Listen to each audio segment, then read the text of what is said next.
Like a species on the brink of extinction, most big cities just don't work anymore.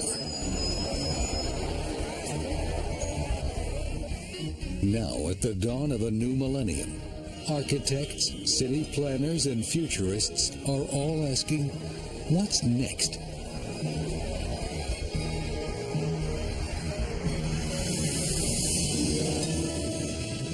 In Tokyo, plans already exist that will change the way people live 50, 100, even 500 years from now.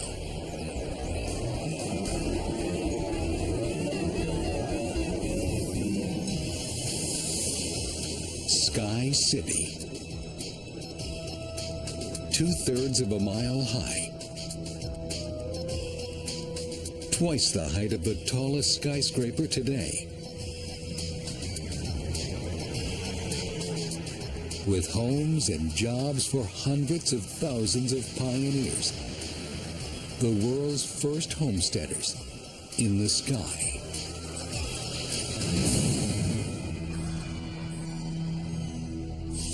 But can it be built? And would it be safe? Would Sky City be the metropolis of the future? Or a death trap in the sky?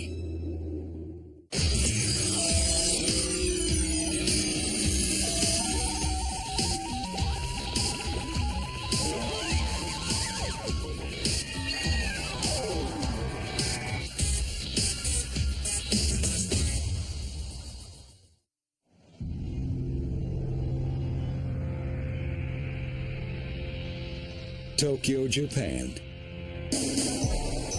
Home to more than 12 million people.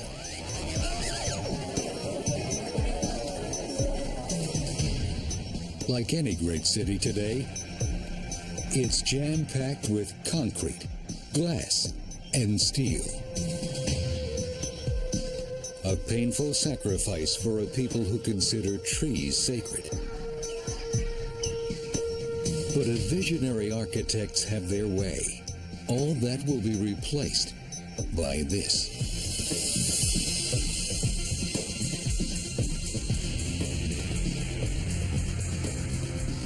A building that creates new green space indoors. It's called Sky City. And at 2/3 of a mile high, it would be by far the tallest building in the world.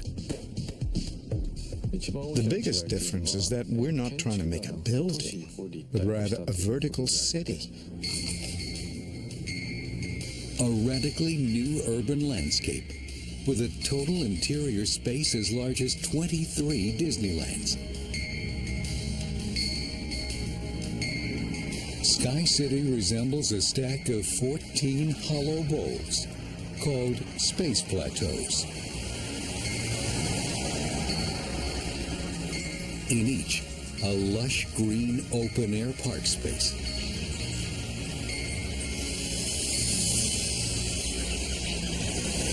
And a revolutionary new transportation system to speed residents and visitors among the 10-story high-rises that ring each plateau. Inside, condos, hotels, shops, restaurants, offices, entertainment and sports complexes, making it possible to live from cradle to grave without ever setting foot on Mother Earth.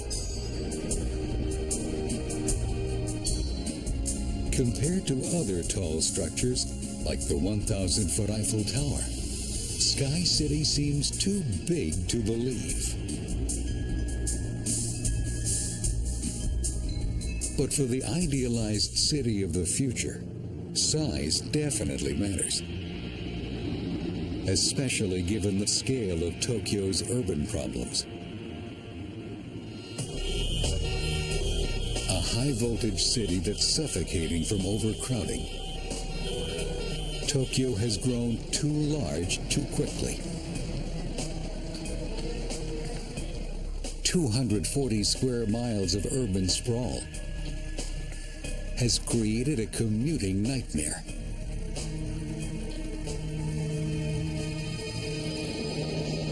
Millions crowd into trains each day.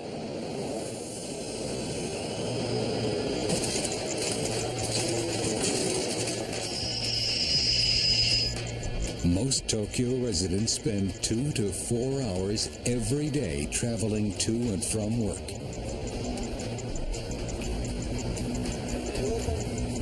That's 20 hours a week, a total of 5 years, stolen from their lives.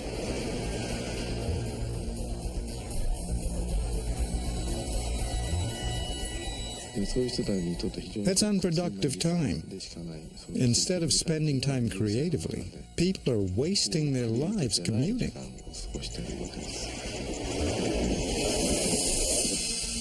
Which is why Sky City envisions a new urban landscape. A city of the future carved out of thin air.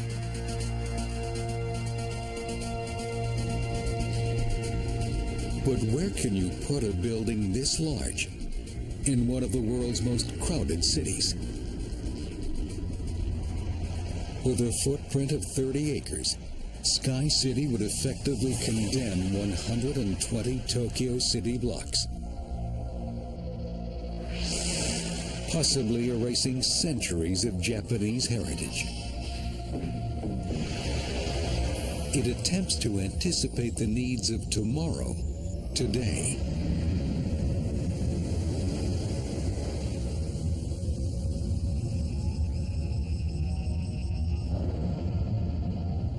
But it's also among the biggest economic gambles ever.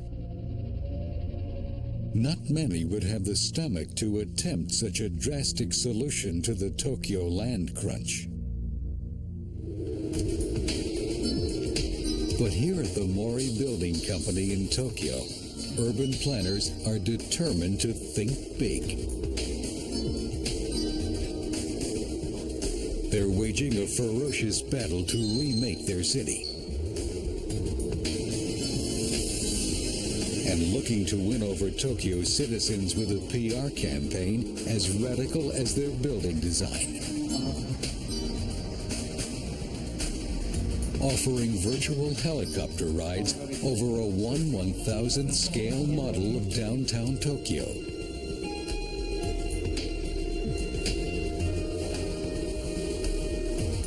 Strapped into special vibrating seats, visitors watch a live video feed as they soar over the city for an all-too vivid view of Tokyo's land crunch.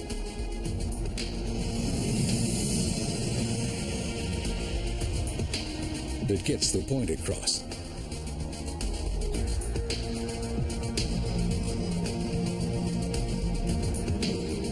Tokyo can use some breathing room.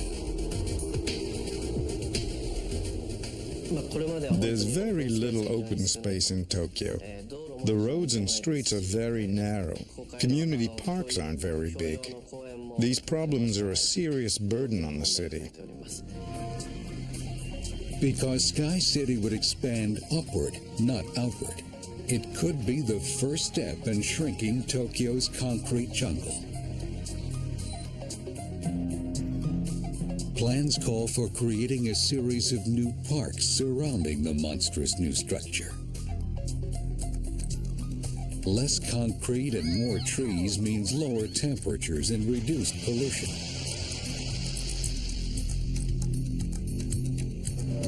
Mori Company is clearing the way for super towers like Sky City. With the first generation vertical city called Roppongi Hills. A 54-story skyscraper.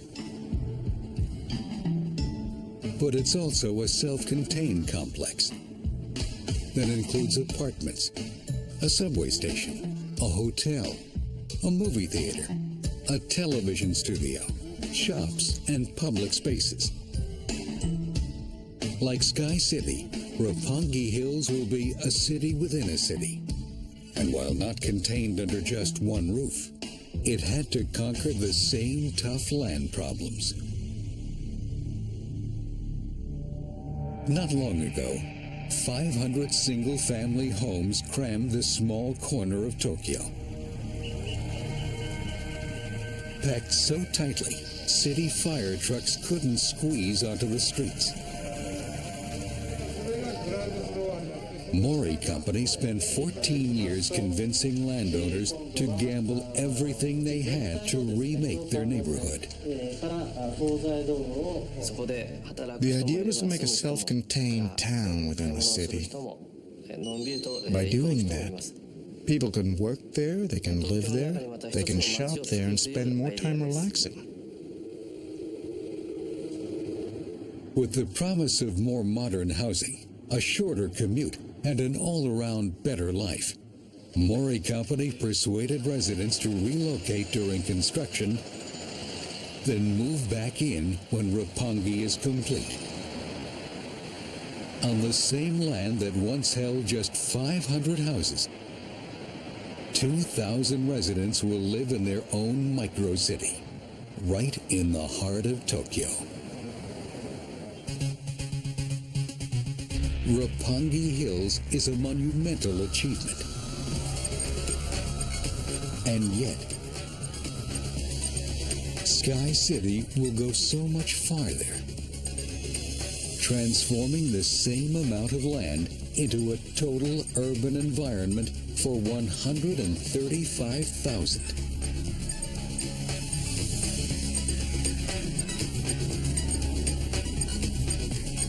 But finding enough land may be the least of Sky City's problems. Tokyo's loose sandy soil may not be firm enough to support a structure this large. Sky City would tip the scales at 6 million tons, the combined weight of every man, woman, and child in Japan. It would be the heaviest structure ever built in Asia. A risky business on the unstable soil that was once the bottom of an ocean. Sitting on sandy sediment, Sky City would be at exponentially greater risk, thanks to the single most horrifying disaster looming over Tokyo: earthquake.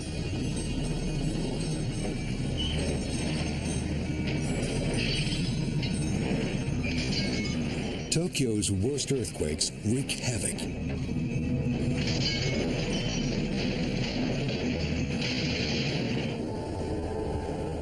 Even moderate earthquakes here bring buildings down. Here at the Takanaka Research Institute, engineers are looking for ways to safeguard such an enormous building.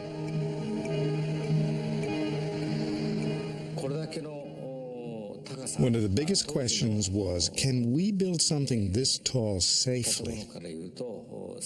A building that would be 3 times the size of the tallest structure in Japan.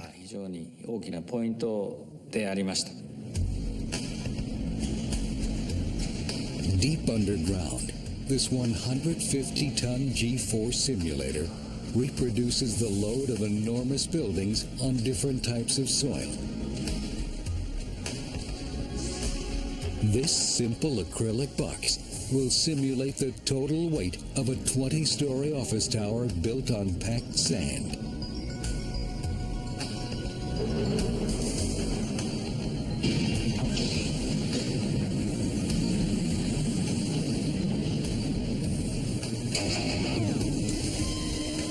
As the centrifuge accelerates, it can produce 200 times the force of gravity.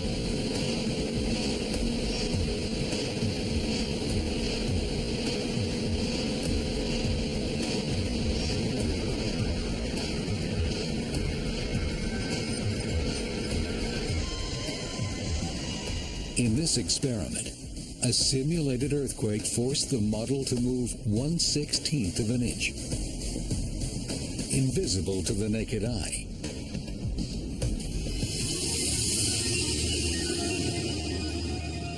But the same test suggests that a 6 million ton building could shift a whopping 100 feet. Enough to possibly destabilize the huge structure and bring it crashing down. So how could engineers protect Sky City and over 100,000 people from a catastrophic collapse? In some parts of the world, builders quake-proof their skyscrapers by digging through loose soil, setting their foundation on solid bedrock below. But in Tokyo, that's not an option, because bedrock is simply out of reach. Builders would have to excavate through many layers of soil before hitting rock bottom, more than 1.5 miles down, creating an 800-story basement.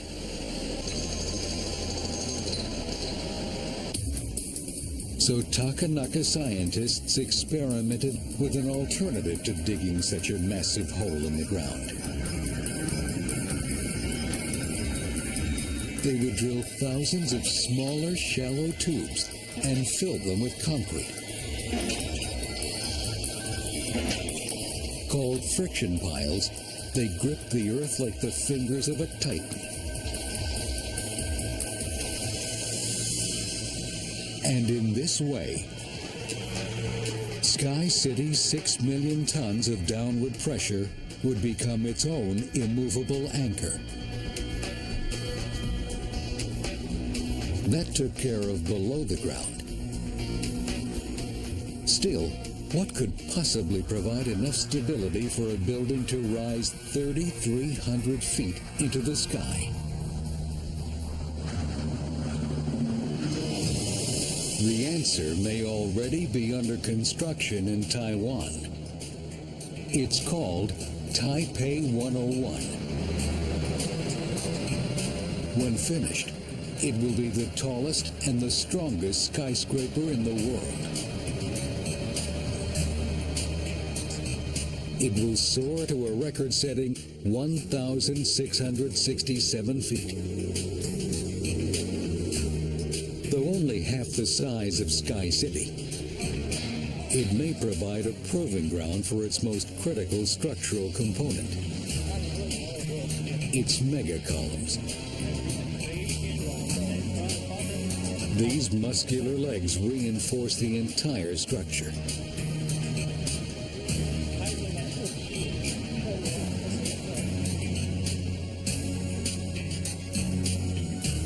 But strength like this doesn't come cheap.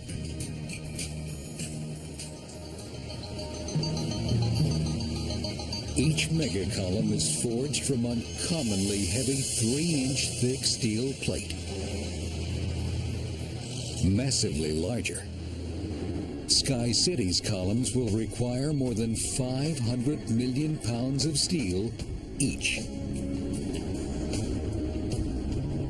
At a cost of $250 million per column. With 6 massive columns to build, that means a total of 3 billion pounds of steel. It would take a single mill almost 12.5 years to produce that much steel. So instead, Sky City will consume the output of a global network of steel mills.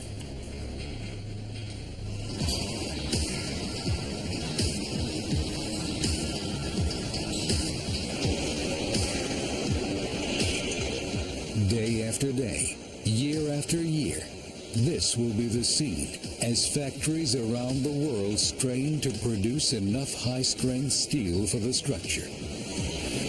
Enough to build 36 aircraft carriers, 3 times the number in the entire U.S. fleet. Each 20,000-pound block of superheated ore enters the milling machinery.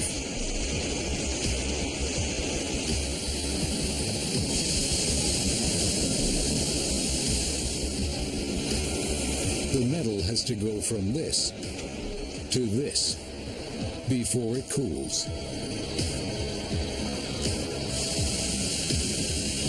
At 2,000 degrees Fahrenheit, the raw steel is just soft enough for molding.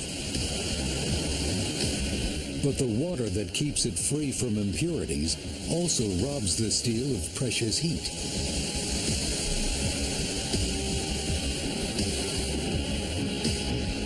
And after only 4 minutes in the searing crucible, the metal sheds nearly 1,000 degrees.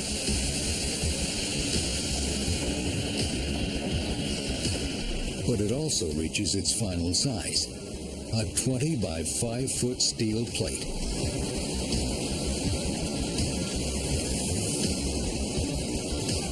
Each enormous Sky City column will call for thousands of plates like this.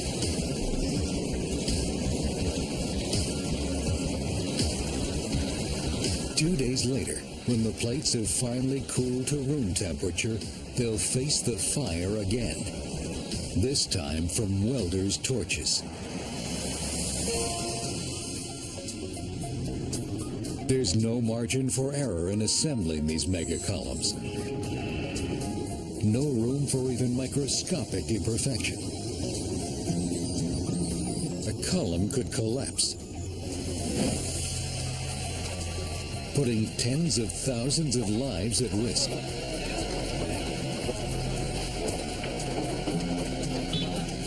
To avert disaster, builders can't take chances.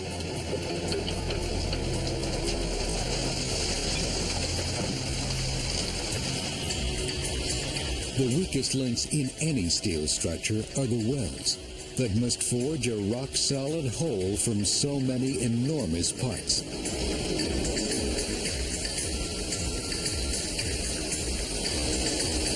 So an army of welders takes over. Their weapons? Torches and massive quantities of white-hot solder, burning at more than 8,000 degrees. These workers toil relentlessly to ensure that not one joint could ever fail.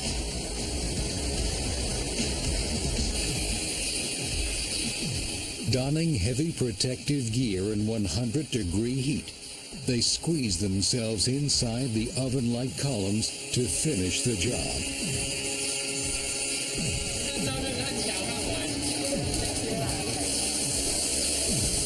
In a final step, workers shave each piece and bevel its edges to ensure a perfect fit.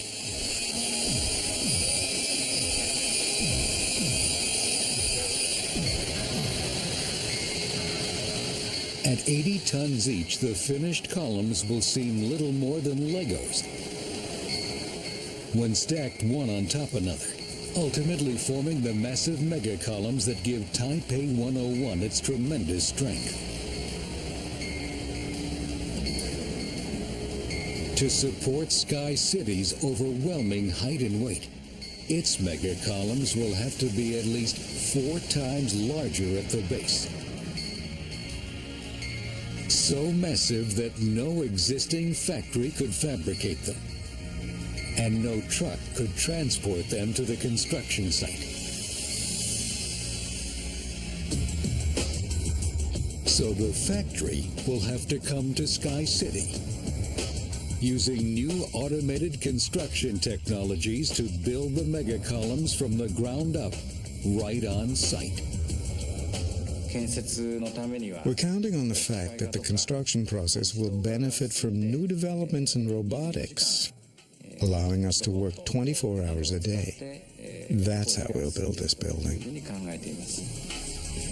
It's called the Big Canopy, a self-rising all-weather roof already in use in Japan.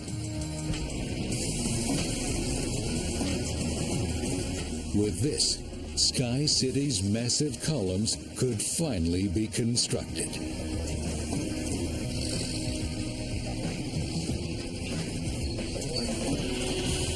Four massive hydraulic jacks always keep the factory roof one step ahead of the rising building.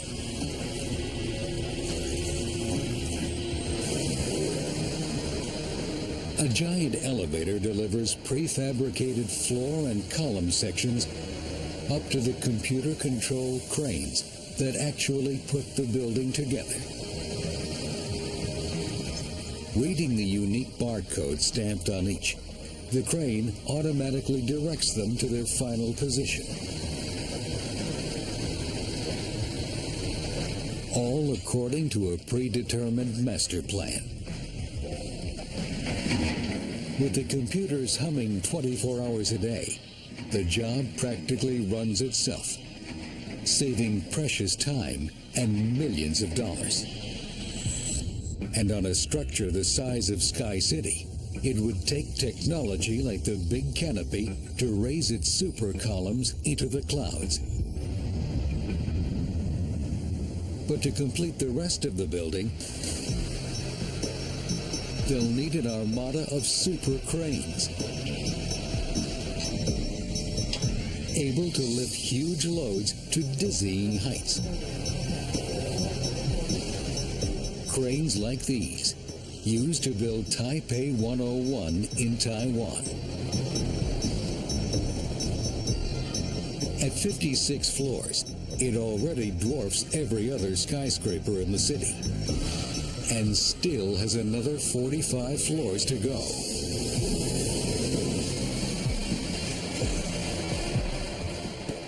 Finished, it will stand taller than the surrounding mountains. In many ways, it's a dry run for Sky City, because both structures face the same peril. Here on the Pacific Rim, known as the Ring of Fire. A geologically unstable region where a sudden earthquake is a constant threat.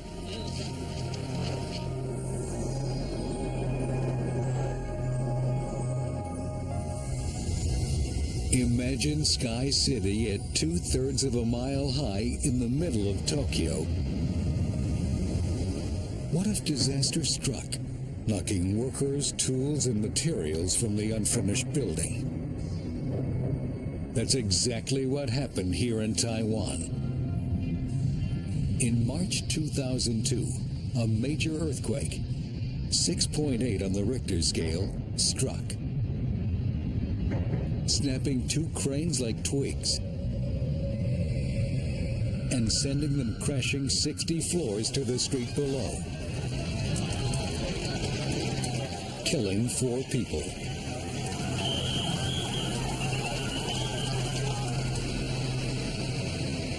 That catastrophe is never far from the thoughts of these workers who tackle the most perilous job on the site, muscling the 80-ton columns up the side of the building.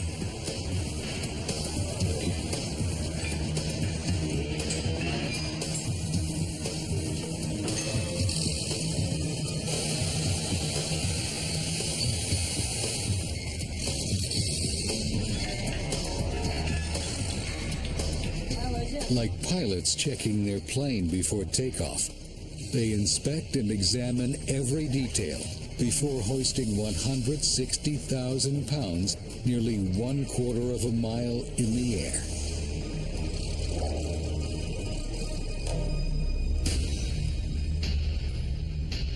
After signing off, they pass control to the crane operator 1,000 feet above, a man they can't even see.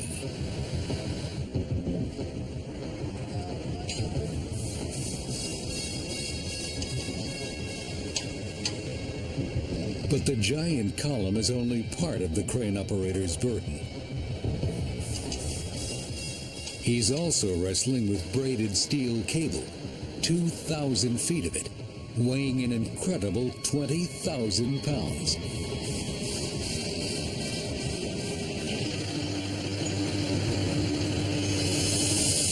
Lifting this much steel takes nerves of steel. With the precision of a neurosurgeon, the crane operator keeps his massive payload balanced and steady. Just one miscalculation could lead to disaster, sending 100 tons of steel flying out of control, and 1/2 mile or more of heavy cable ripping through the air like a giant's bullwhip. An accident of this magnitude at Sky City could send a column the size of a 5-story building into a nosedive.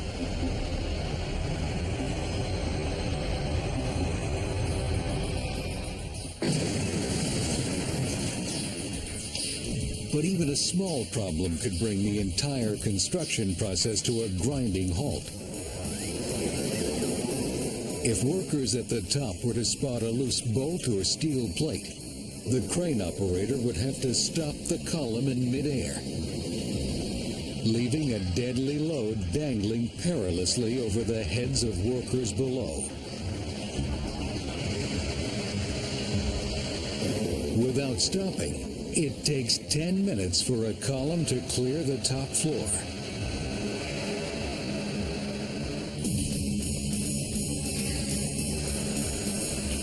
Now more than ever, easy does it. As the men carefully pull, twist, and nudge the huge section into position.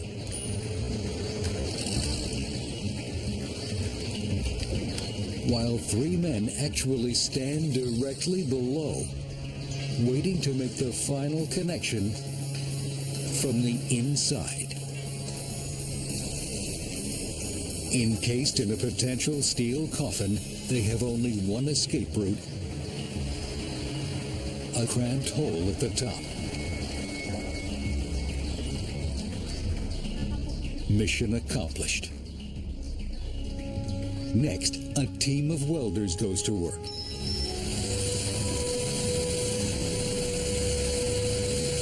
And for 48 hours around the clock, they secure this 80-ton section to its base until it's part of the super column's seamless body. It will take 500 columns like these to top off Taipei 101 at 1,667 feet. A challenge to those who dream of building even bigger. Like Sky City. Sky City would make history not only for its mammoth size, but its design would be equally radical and unprecedented.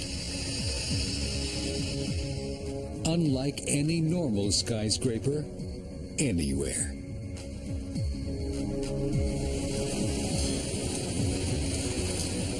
Most are framed by a lattice of crossbeams and pillars.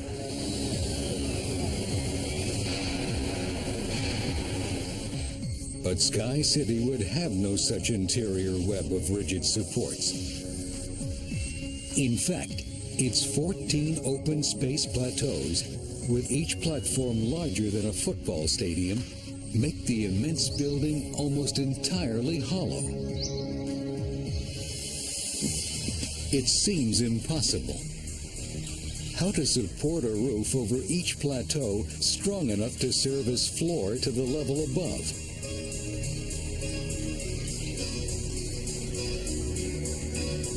Once again, builders in Taiwan may hold the key. In Taipei 101, engineers faced a similar challenge. How to cover a massive open atrium without introducing pillars or other supports. Their solution? An enormous space truss, 250 feet long, weighing 1,800 tons, and shaped like the rib cage of a dragon. An important symbol of power and luck in Chinese culture.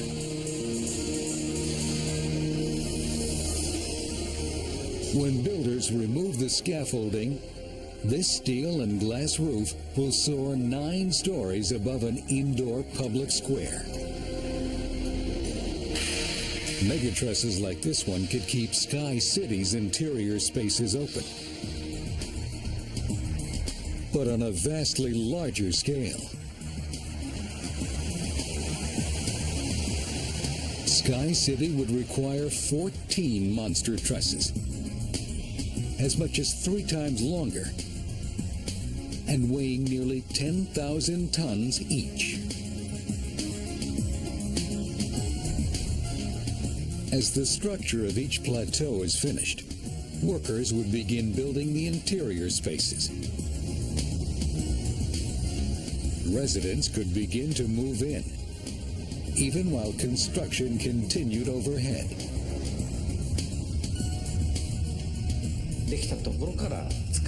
As soon as a plateau is finished, it will be habitable. So we want to live in it while building it, as it grows taller and taller.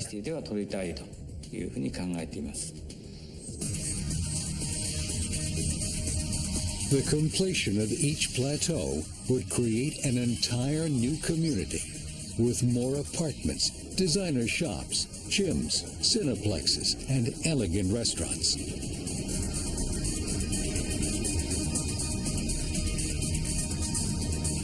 But the looming potential for disaster grows with height.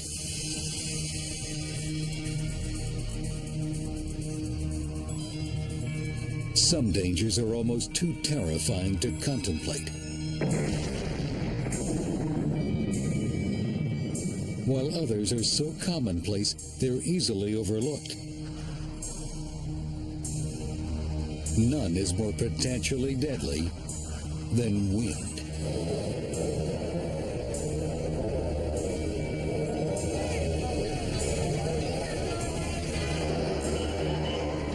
The taller the building, the greater the threat. During a typhoon or a hurricane, the force of wind can actually threaten a building's survival.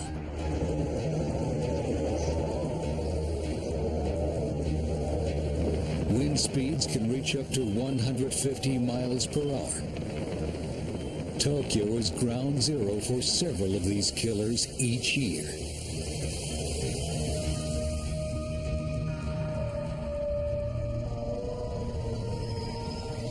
Sky City, at 2/3 of a mile high, would be especially vulnerable. How could Sky City's designers protect this super tall tower from such destructive natural forces?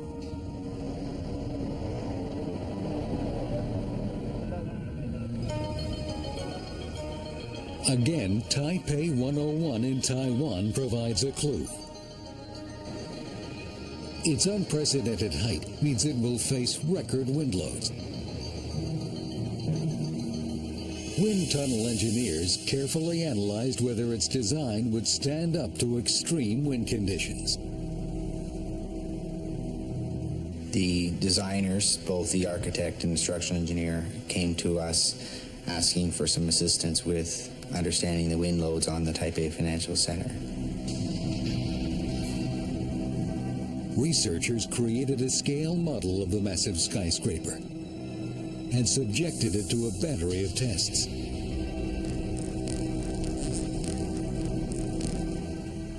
Box-shaped buildings take the full force of wind head-on. Tests revealed that even this building, at only half the size of Sky City, could be in jeopardy.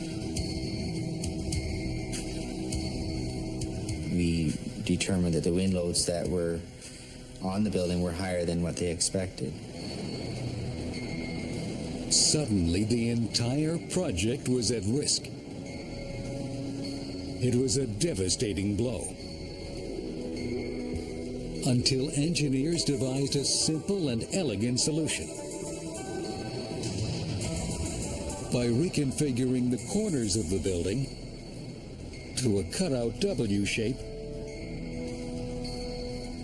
the force of the wind could be deflected.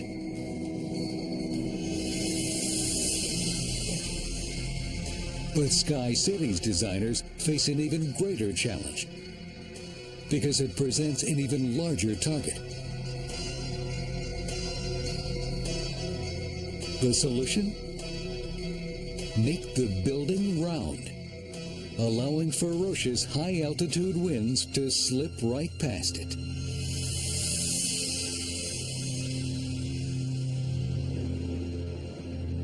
But wind can cause still one more problem that simple streamlining can't solve. Skyscrapers sway back and forth, even in a light breeze. Unchecked, the motion can make inhabitants seasick. As these test subjects riding a skyscraper simulator can attest. How could Sky City's designers stop their titanic tower from tossing like a ship in heavy seas? In smaller buildings, engineers often install heavy counterweights to counteract swaying. In Taiwan, builders plan to hang a steel sphere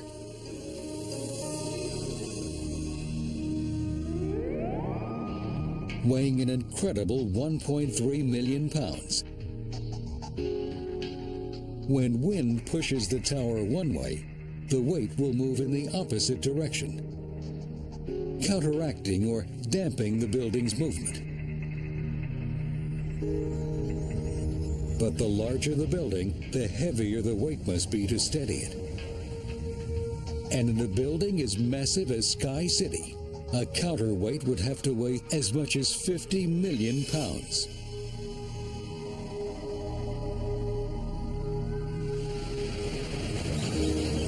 It would monopolize an entire space plateau. Real estate too valuable to fill with dead weight.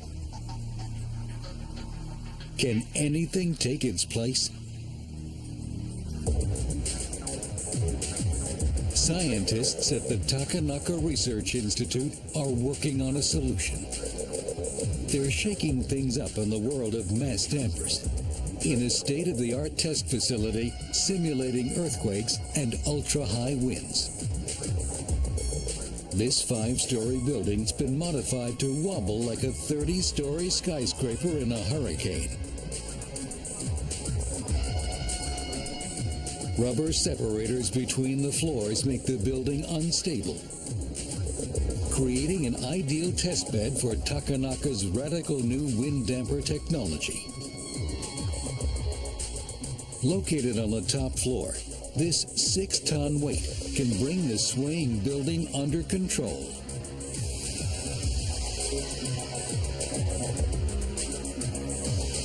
When sensors detect sway, a computer directs 2 powerful hydraulic pistons to shift the damper in the opposite direction. Because this system is powered, this active damper can be smaller and lighter than a passive or unpowered damper would need to be. Rescuing valuable real estate at the top of a building. Making Sky City both a safe and gentle giant. Easy on the stomach.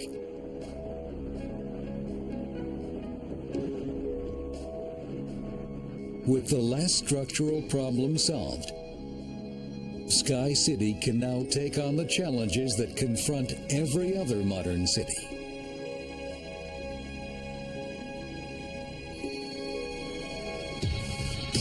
Tokyo suffers from some of the worst traffic congestion in the world. One of Sky City's goals is to offer freedom from the tyranny of autos.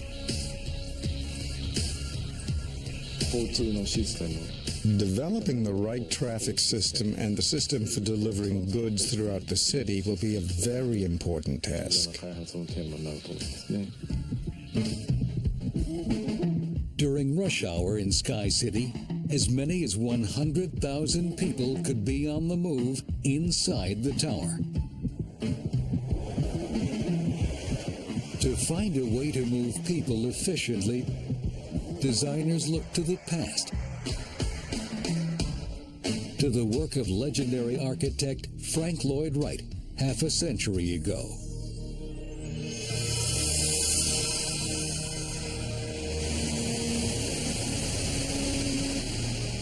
In 1956, he proposed building Mile High City. At 528 floors, the structure would have been much taller even than Sky City. And Wright proposed radical new technologies to help people get around, like multi-decker atomic-powered elevators, cruising at 60 miles an hour, and landing pads for 150 personal helicopters. The building was before its time. But Wright believed that one day, buildings like this would be commonplace.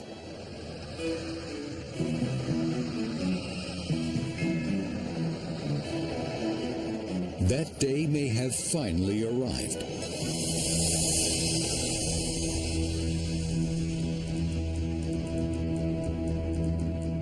Atomic lifts are not an option, but engineers are working on systems that would make Wright proud. With enough speed and capacity to keep Sky City residents on the move,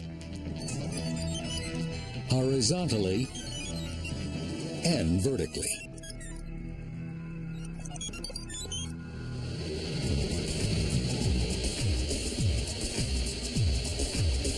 This is the Otis Elevator Testing Tower near Tokyo, the tallest elevator test site in the world.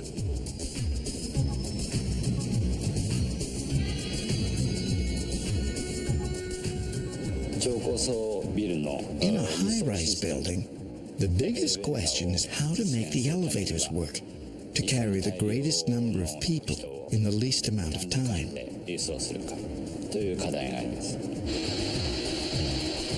Otis engineers have built one of the fastest elevators in the world, able to cruise at over 30 miles an hour. They've also perfected a double-decker elevator system that can carry 70 people at once. It's a good start, but for Sky City, they know that they'll have to do even better.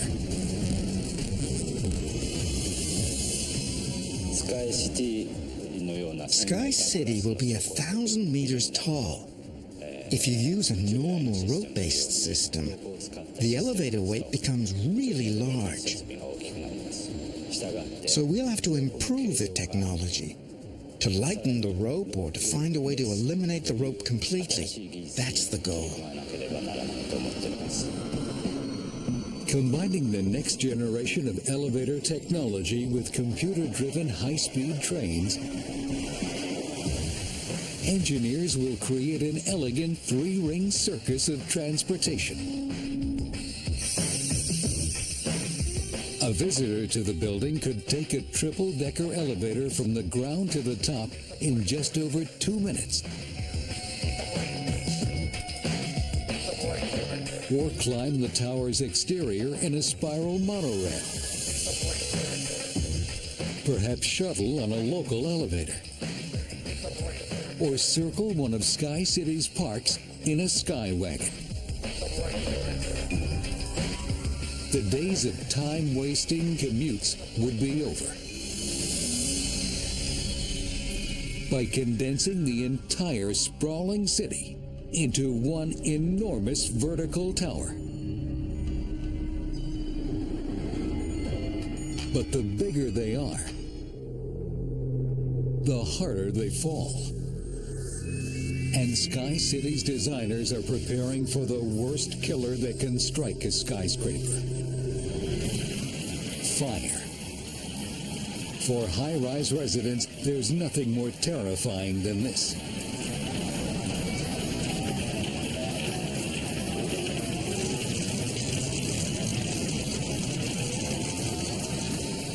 Tokyo has one of the finest fire departments in the world, battle-tested not only by fires, but devastating earthquakes, typhoons, and other natural disasters. When the alarm sounds in a skyscraper, firefighters jump into action,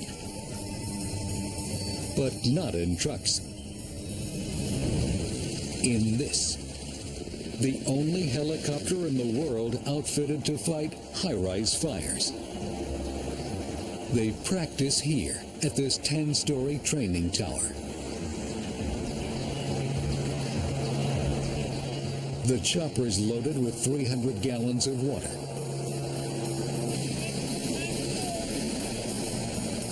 Two rigid hoses can be aimed into the heart of any blaze at any height.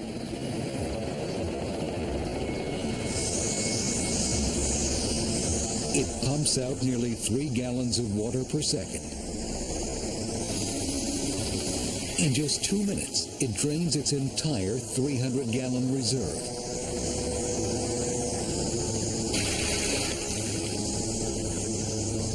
But it doesn't have to return to base to refill. This 10-foot hose allows it to guzzle water wherever it can find it, even a swimming pool. With this one-of-a-kind helicopter, the fire department finally has a way to fight high-rise fires.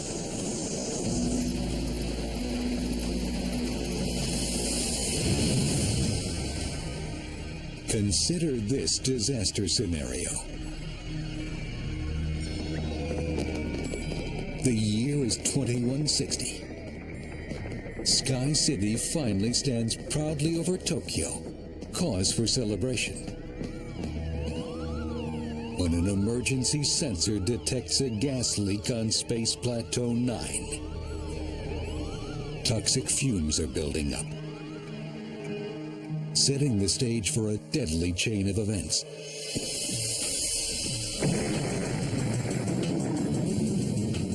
An accidental explosion,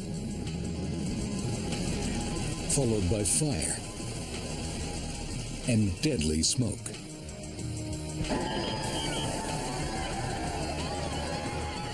Sky City's emergency response system alerts the Tokyo Fire Department.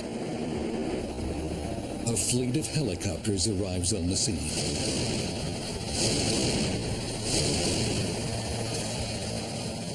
Each helicopter furiously empties its 300-gallon tank, fighting to keep the blaze from spreading to the other plateaus.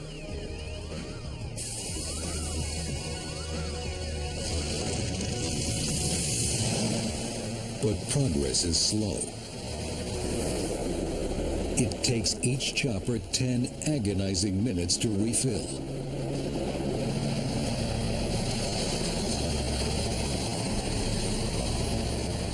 While the battle rages on the exterior of Sky City, the interior of Space Plateau 9 fills with noxious smoke. Have the building's designers made a fatal blunder? Is Sky City to be the metropolis of the future, or a colossal death trap in the sky? It's a question engineers have already asked at the Hong Kong University of Science and Technology.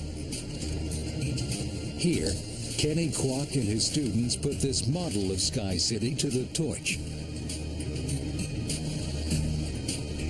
They know that the difference between life and death will be determined by the building's ability to vent the deadly smoke.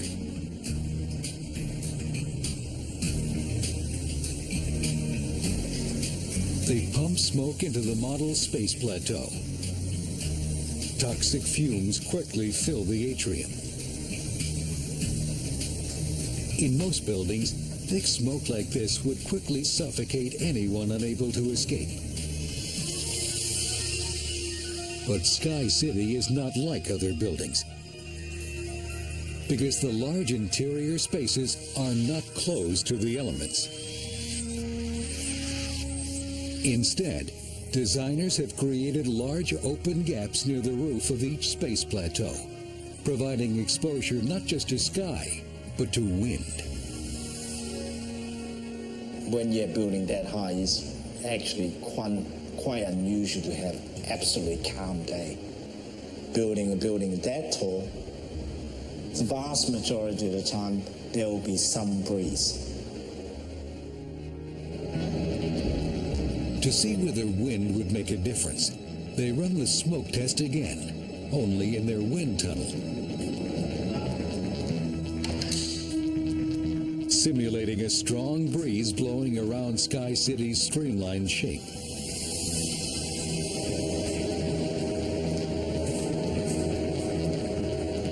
This time, the smoke pours out of the building.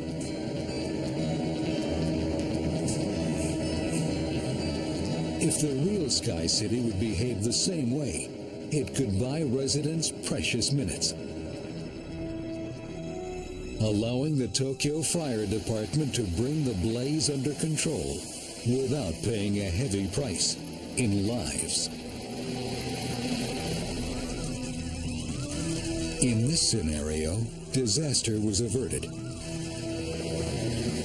thanks to a world-class emergency response team and to the building's radical design.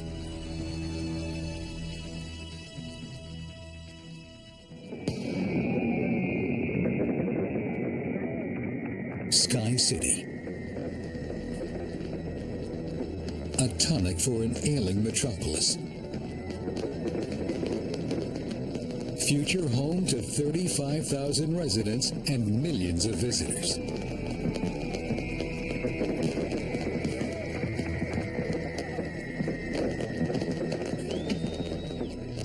If Sky City's designers are right, cities as we know them could disappear, to be replaced by this, the Hyper City. Not one building, but a cluster of titans. The next generation megastructure. Child of engineers who dare to dream the impossible.